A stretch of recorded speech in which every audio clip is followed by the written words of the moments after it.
Bonjour, bonjour, c'est Elodie, j'espère que vous allez bien. Aujourd'hui, je vous retrouve pour une petite vidéo dans laquelle je vais vous présenter ma recette pour faire du déodorant maison. Mais tout d'abord, je voulais juste vous montrer, voilà, vous avez constaté, mon petit fond a changé, donc voilà, le fond où je vous filme, les face cam a changé. Mais c'est tout simplement, voilà, des petites cartes de chez Action. Je trouvais ces cartes vraiment trop jolies, donc j'avais vraiment envie de les mettre en fond, voilà, pour vous filmer les fonds de vidéo en face caméra. Mais revenons à ce petit déodorant. Donc c'est un petit déodorant à la mandarine que j'ai fait moi-même et il est en stick. C'est un déodorant qui est vraiment extrêmement simple à réaliser, vous allez le voir, c'est réalisé avec des ingrédients qu'on a dans notre cuisine, avec de l'huile de coco, de la cire d'abeille, enfin il y a 4 éléments principaux, ainsi que du parfum, donc vous allez voir c'est vraiment super facile à réaliser. Donc c'est une recette que j'ai trouvée sur le site de Marie-France, mais c'est une recette voilà que j'ai pu voir sur beaucoup de sites internet. Bon après les proportions variaient légèrement, mais sur le principe en fait toutes les recettes de déodorant que j'ai pu trouver, c'était des recettes à base d'huile de coco, de cire d'abeille et de bicarbonate de soude. Donc je vais vous montrer comment j'ai réalisé ce petit déodorant, et en tout cas je peux déjà vous dire que moi j'en suis super contente et que je vais en refaire. En tout cas, je vous laisse tout de suite avec la préparation et je vous retrouve en fin de vidéo. Donc on va tout d'abord commencer ce petit déodorant par le matériel nécessaire. Vous allez voir que les ingrédients sont très simples. Pour le matériel de chauffage, je vais utiliser mon petit bloc chauffant de chez Aromazone. Vous pouvez retrouver la vidéo où je teste ce bol chauffant dans la barre d'infos et je vous mettrai sûrement le lien de ce bol chauffant dans la description. Du moins dans la barre d'infos également. En tout cas, ce bol chauffant, moi, je l'adore. Un des seuls désavantages de ce bol chauffant pour l'instant, voilà, c'est qu'on ne peut pas changer le bol et il faut utiliser la petite spatule ou du moins pas un ustensile en métal pour éviter de dégrader le bol. Donc moi, j'avais acheté ce petit fouet, mais a priori, ce n'est pas nécessaire. Donc il vaut mieux éviter d'utiliser des ustensiles en métal pour ne pas abîmer ce bol. On va avoir besoin également d'une balance, donc assez classique, voilà. De petits contenants, donc moi j'ai ces contenants-ci, donc c'est des contenants, si j'arrive à les ouvrir, voilà, exprès pour les déodorants. Donc ces petits contenants viennent de chez Aromazone et en fait voilà, on tourne tout simplement comme ceci et le déodorant va pouvoir remonter au fur et à mesure de l'utilisation. Donc je ne connais pas du tout ces contenants, donc on va vraiment les tester ensemble. En tout cas, à première vue, ils ont l'air plutôt sympas. Voilà, le packaging est sympa, ils ont l'air assez solides. À voir sur la durée.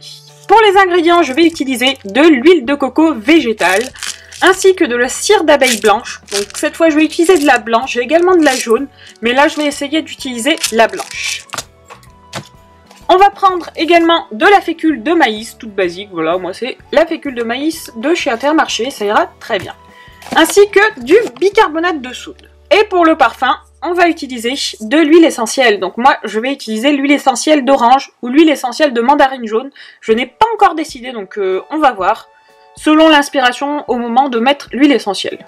Pour la recette, c'est une recette que j'ai trouvée sur le site de Marie-France et a priori il était très bien noté, donc on va la tester ensemble. Je vous mettrai bien sûr la recette dans la barre d'infos, donc si vous voulez retrouver les quantités, elles seront toutes dans la barre d'infos.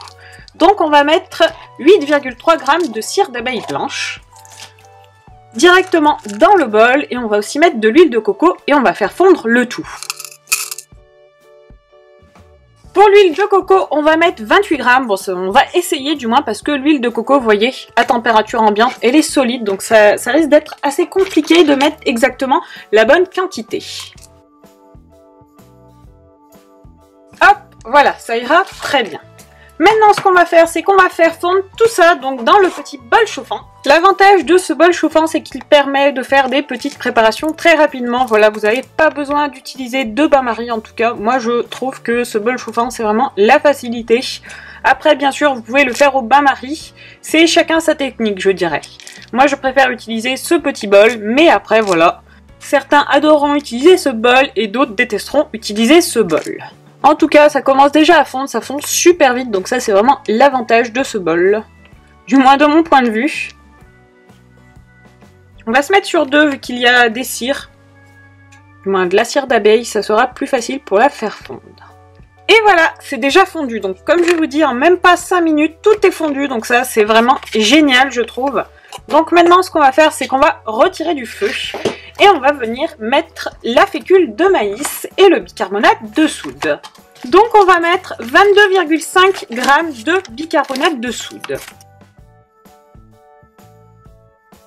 J'en ai trop mis, donc bon, moi j'ai mis 25,2 g de soude. Donc ça fait un petit peu trop, mais bon, tant pis.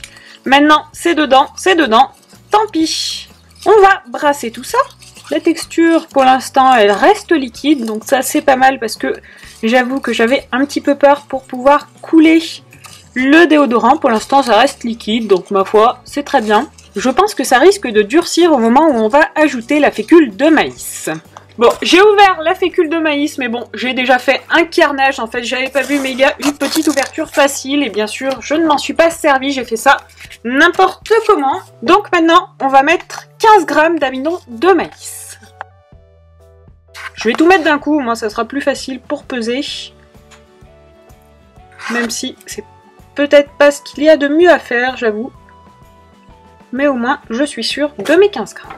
Et maintenant, on va brasser tout ça. C'est déjà un peu plus dur. Bon, là, j'avoue que ça fait une pâte assez dégueulasse pour le moment, on va dire. Non, ça va. Ça se brasse plutôt bien. C'est vraiment très liquide quand même. Hein. Après, mon bol, il est encore chaud, donc je pense que c'est normal. Du moins, il est plus très chaud, il est plutôt tiède, on va dire. Je pense qu'on va profiter de cette texture et que le bol ne soit plus très chaud pour pouvoir ajouter les huiles essentielles avant de couler tout ça dans le petit flacon. Du coup, pour l'huile essentielle, je vais partir sur l'huile essentielle de mandarine jaune et on va mettre 0,8 g. Donc ça, c'est ce qu'ils nous disent. Je pense que ça doit faire au moins une dizaine de gouttes. On va voir. Bon, je vais en mettre un petit peu moins. Donc là, j'ai mis 0,6 g, mais ça me paraît déjà beaucoup en fait. Tout simplement parce que les huiles essentielles, il faut les doser avec parcimonie. Donc là, ça me paraît déjà beaucoup. Et honnêtement, ça sent déjà super bon. Donc je pense que je vais m'arrêter là. Je pense que le mieux à faire, c'est tout simplement d'ajouter petit à petit votre huile essentielle et de regarder, de sentir jusqu'à que vous ayez une odeur qui vous corresponde, qui soit assez forte sans être trop forte. Il faut quand même faire attention quand on utilise des huiles essentielles. Elles ne sont pas anodines et il ne faut surtout pas l'oublier. En tout cas, c'est sympa. Ça a donné une jolie couleur jaune à notre espèce de pâte. Donc maintenant, ce qu'on va faire, on va essayer de la mettre dans le flacon. Donc ça, je pense que ça risque d'être assez compliqué vu la texture de la pâte. On va pas vraiment pouvoir la couler, ça risque d'être un petit peu pénible. Bon, du coup, j'ai enlevé le petit autocollant Aromazone pour que vous puissiez mieux voir. Et maintenant, on va essayer de faire ça proprement. Et ça, c'est pas gagné. Je pense qu'on va utiliser la spatule. Sinon, je ne vois pas trop ce que je pourrais utiliser, je dois dire. Et on va essayer de déposer, voilà, doucement, comme ceci, notre petite mixture dans le pot. Ça fait un petit peu du n'importe quoi quand même. Hein. Franchement, c'est vraiment pas pratique à mettre en pot.